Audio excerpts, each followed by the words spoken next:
Batman is no stranger to having multiple versions of the same villain, or different interpretations of villains. This can of course lead to people having their favorites. Strong held beliefs as to which version is the best and which is the worst. In the case of Clayface, while there are many characters who have used the name in comics, so many that we have an entire playlist or Claylist dedicated to them, there have been less forays into adaptation, time of recording. And yet, despite so many options to choose from, some feel that the best Clayface is an original character from the oft unremarked upon animated series The Batman. So what is it about this version, the Ethan Bennett version, that stands out to so many people? We're gonna do a deep dive and examine this interpretation of Clayface. The Claylist is back. I'm Sasha, this is Casually Comics, and I'm excited. People have wanted to talk about Ethan on this channel for literally years, and we're doing it. So let's go. The Batman was the first animated Batman series to follow the end of the well-known and acclaimed DCAU, the DC Animated Universe, which had begun with Batman the Animated Series in 1992. The Batman would originally run from 2004 to 2008, and would find itself airing during the time of the Bat embargo, which would impact which characters could or could not be used, which may have had an impact on Bennett. Maybe. We'll get there. The first 2 seasons of The Batman would feature some original characters, particularly among the police force, and the entire early series would have a bit more of a procedural vibe, as the focus was on a young Batman finding his place in Gotham, working in a city where the police for the most part didn't want him, and supervillains were just starting to emerge. It was Batman year 3, he was 26 and it was his 3rd year doing it. Now, when it came to new police officers, we actually did a video on Detective Ellen Yin, and how she unceremoniously vanished from the series. Ethan, while he was less utilized in later seasons, had a different trajectory. Ethan was Detective Yin's partner.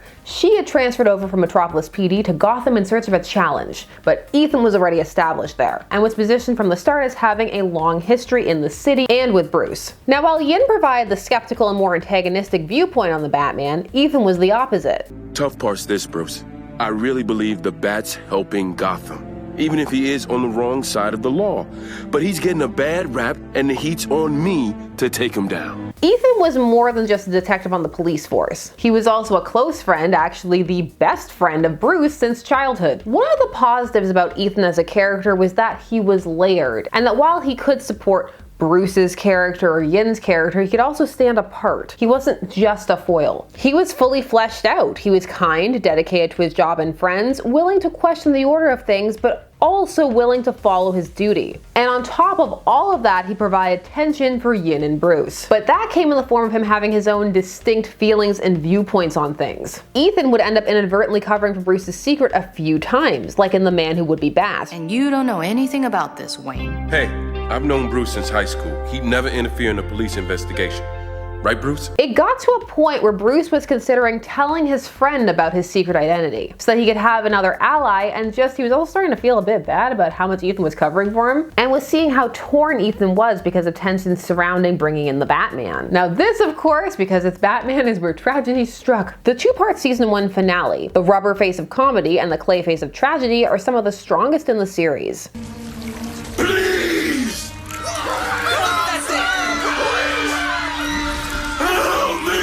The Batman in season 1 was a series that built upon itself. While it had an episodic format, there was a running through line of a ramping up of tension. This between the police force and Batman, and there was also an escalation of his villains, particularly when it came to the Joker. As season 1 went on, the viewer got to see attitudes towards Bennett's shift at the police force because of his stance on Batman and how that also came to make him doubt himself. The rubber face of comedy saw all of these details come together, with disastrous results for Bennett. Part 1 of this 2-parter sees the Joker unleashing a new dangerous substance, Joker Putty. This makes things malleable so he can remake them in his own image, and also just mold them or rip them open or bounce, just to rob things. Goop them. And this is a step too far. It causes Chief of Police Rojas, another original character, to go on the warpath. Commissioner Gordon wasn't there at that point as of yet because of embargo reasons. He would show up later at the very end of season 2 and then be utilized as a main character going forward. So Rojas puts out a zero tolerance policy. No criminals or freaks. No exceptions. And for starters, I want Gotham's finest to take down Joker. before the Batman does. This places Bennett at odds with his superior because he feels that Batman can be useful and he finds himself getting chewed out. And it causes him to have some resentment, and it only gets worse when he prioritizes catching Batman over the Joker and gets in even deeper trouble when he fails. Questioning everything, he's eventually captured by the Joker and tortured by him. Well, as tortured as you could be on the Batman. Bennett. It's not my fault, Chief! This sequence is also heavily inspired by The Killing Joke, the segment where Joker kidnaps Gordon and tries to make him lose his mind. It happens in a similar setting, the amusement park, and they even remixed the "all it takes is one bad day" line. The eventual rescue and showdown would see him inhaling some of the Joker putty, and you could instantly see that things weren't great. He looked ill. He was also more upset and angry, although you could read that into what happened in the situation. You gotta be kidding me. We're playing cleanup like always. The Batman saved my butt tonight! All of this would mean Bruce would put off telling him his secret, which would turn out to be a good thing, as the Joker putty wrought effects on Ethan none could imagine. Oh man, him and Bruce were gonna shoot some hoops. When will they play basketball now? Side note, some people are really salty about the idea that Bruce Wayne plays basketball. Let me know how you feel about that down below. I believe it. Young Justice believes it too. Ethan is transformed at the end of the rubber face of comedy into the Batman's Clayface. He's the first Clayface on the series. There will be another. We'll get there later. This and the circumstances surrounding his transformation push Bennett into villainy. What is it? I don't know, but maybe we can stun it. He was already feeling very resentful about how he'd been treated on the police force, and then all of this on top of it, it was too much. It's one of the good parts about his descent in that we've seen the build up to how he could crack, so it doesn't feel as abrupt as it would have otherwise. And you can also place some of the blame onto the, of course, Joker putty. When I can be anyone I choose, and when I'm no longer sure what I am. Except a freak. Anything that Jokerizes you is going to have a bit of an impact. The Clayface of Tragedy is one of the more emotionally charged episodes of the entire series. Yeah. What's become of us? It took all season to get to this point, and it's devastating. There's a whole reveal in the second half as to the fact that Clayface is Bennett, and it's something that both Batman and Yin have to come to terms with, as well as Bennett himself. You have to deal with the loss of friendship, the loss of partnership, the way it shifts the status quo, bringing Yin and Batman together as partners for the next season. Something that before that point Yin had thought to be inconceivable. But it's in seeing Batman deal with Bennett that she comes to the realization that there's more to Batman than she had ever thought. These last two episodes changed the entire dynamic going forward. It also gave all of the Clayface encounters a highly charged energy. It is reminiscent of the relationship between Two-Face / Harvey Dent and Batman, particularly as it was portrayed in Batman the Animated Series. Two-Face's transformation episode in that series was also a two-part arc. It is also one of the stronger episodes and has an awesome theme. The Two-Face motif is sad and haunting. So some feel that this change for the Batman is a workaround for the Two-Face plot, to try and avoid just repeating a plot from the animated series on the Batman, as they would do this with other characters, like reverting Freeze to a more classic robber type villain and moving away from the tragic backstory with Nora that had been given to him in the animated series. However, it could also have been because of the embargo, or some combination of those two things. This is the idea that Ethan at some point would originally have been Harvey Dent. Because while Christopher Nolan's Batman Begins came out in 2005, it is conceivable that the knowledge that Two-Face was earmarked for a potential sequel, or just to be used in that universe, was out there, taking him off the table as a villain, and he was not used in this series. Whatever the reason, Ethan ends up feeling different from Harvey regardless. Since he's a different character with a different occupation and backstory in relation to Bruce, it alters the nature of his friendship with Bruce. They're showing ways to be closer and also have a different connection coming from different walks of life. Ethan is also one of Bruce's few positive links to his youth. So in losing him, it also pushes him further down that path towards the Batman of the future. Bennett being a police officer also made him feel different. That tension, will he find out, will he not? And then also that playing a factor in him becoming Clayface and what he knew and how he could use that knowledge to his advantage. And some of the rage he felt about how he'd been treated by his superiors. I suppose you let the Bat waltz out of here too. Chief, it wasn't Bennett's fault. I don't want to hear it, Yin. I warned you, Bennett. You're suspended. His actual transformation due to accidental toxin exposure was a nice riff on the familiar accent of the Matt Hagen Clayface, which played out in different ways in the comics or the previous animated series before the Batman. It also felt different from the Mafia revenge acid in the face that happened to Harvey Dent, or the split personality dynamic that was played up in the 1992 animated series, although that did exist beforehand. While there are a lot of familiar beats present in Ethan, they combine in a compelling way. Another factor in his favor is that he doesn't wear out his welcome. He appeared 8 times in season 1, and only 2 of those were as Clayface. And in season 2, he only physically appeared twice, though he was mentioned 2 other times. The episode Meltdown was an attempt at a redemption plot, and ended up being an interesting examination of the struggles for reform when one's misdeeds are known. Must be nice. Nice?